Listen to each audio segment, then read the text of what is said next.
बुलेटिनमध्ये आपलं स्वागत आहे। बुलेटिनच्या सुरुवातीलाच महत्त्वाची बातमी आहे। मुंबईत डॉमिनोज पिझ्झाच्या 3 शाखेंवर एफडीएनं कारवाई केलेली आहे। अन्न सुरक्षेबाबत त्रुटी आढळल्यानं परवाने निलंबित करण्यात आलेले आहेत। विलेपार्ले, बोरिवली आणि घाटकोपरच्या शाखांवर ही कारवाई करण्यात आली आहे। एफडीए कडून एका दिवसात 104 आस्थापनांवर धाडी टाकण्यात आलेल्या आहेत आणि ही कारवाई करण्यात आलेली आहे। अधिक अपडेट घेऊयात आपल्या प्रतिनिधी भाग्यश्री प्रधान आचार्य यांच्याकडून। भाग्यश्री, खरं तर आता एफडीएची जी नजर आहे ती डॉमिनोज पिझ्झावर आहे। 3 शाखा बंद करण्यात आलेल्या आहेत मुंबईतील। अधिकची अपडेट काय? नक्कीच आपण जर बघितलं तर घाटकोपर, विलेपार्ले आणि बोरिवली इथल्या या शाखा ज्या आहेत त्या बंद करण्यात आल्यात।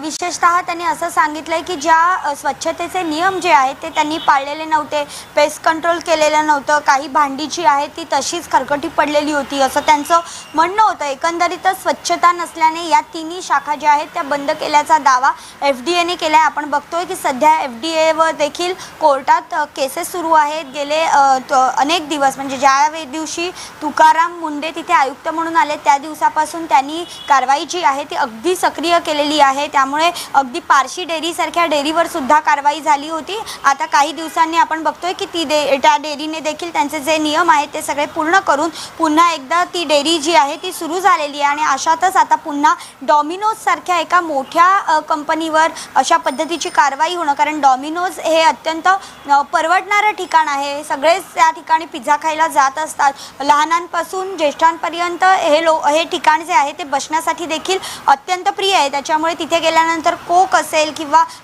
पिझ्झा असेल अशा पद्धतीचे खाद्यपदार्थ तिथे मिळतात जे लोक खातात। त्यामुळे अशा पद्धतीने तिथे देखील अस्वच्छता पाहायला मिळाल्याने सगळ्यांच्याच भुवया ज्या आहेत त्या उंचावलेल्या पाहायला मिळतात। मात्र कारवाई जी आहे ती सक्रिय आहे। एका दिवसात जवळपास 104 आस्थापनांवर कारवाई करण्यात आली। त्यापैकी हे 3 जे आहेत ते डॉमिनोजचे सेंटर सध्या या सगळ्या कारणासाठी बंद करण्यात आलेले पाहायला मिळतात। अगदीच भाग्यश्री, खरं तर डॉमिनोज अगदीच नामांकित असं पिझ्झा रेस्टॉरंट म्हणता येईल आपल्याला।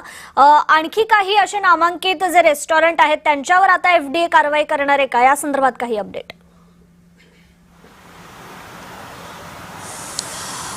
नक्कीच कृपा, आपण जर बघितलं तर एफडीए पहिल्या दिवसापासूनच मी म्हटलं तसं ज्या दिवशी तुकाराम मुंडे तिथे आयुक्त म्हणून आले त्या दिवसापासून एफडीएचं जे विभाग आहे तो अगदी सक्रिय झालेला पाहायला मिळतोय। विविध हॉटेल्सवर त्यांनी कारवाई केलेली आहे।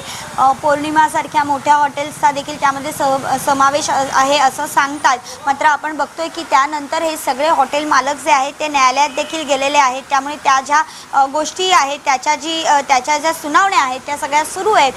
त्याचबरोबर न्यायालयाने देखील एफडीएला सांगितलेलं आहे की कुठल्याही पद्धतीने नियम न पाळता तुम्ही कारवाई करू शकत नाही अशा सूचना देखील न्यायालयाने त्यांना दिलेल्या आहेत।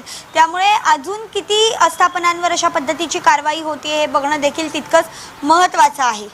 अगदीच भाग्यश्री, खूप खूप धन्यवाद आपण दिलेल्या या अपडेट संदर्भात। तर या ठिकाणी मुंबईतील डॉमिनोज पिझ्झाच्या 3 शाखांवर आता एफडीएनं कारवाई केलेली आहे। त्यांचे परवाने निलंबित करण्यात आलेले आहेत। विलेपार्ले, बोरिवली आणि घाटकोपरच्या या शाखांवर कारवाई करण्यात आली आहे।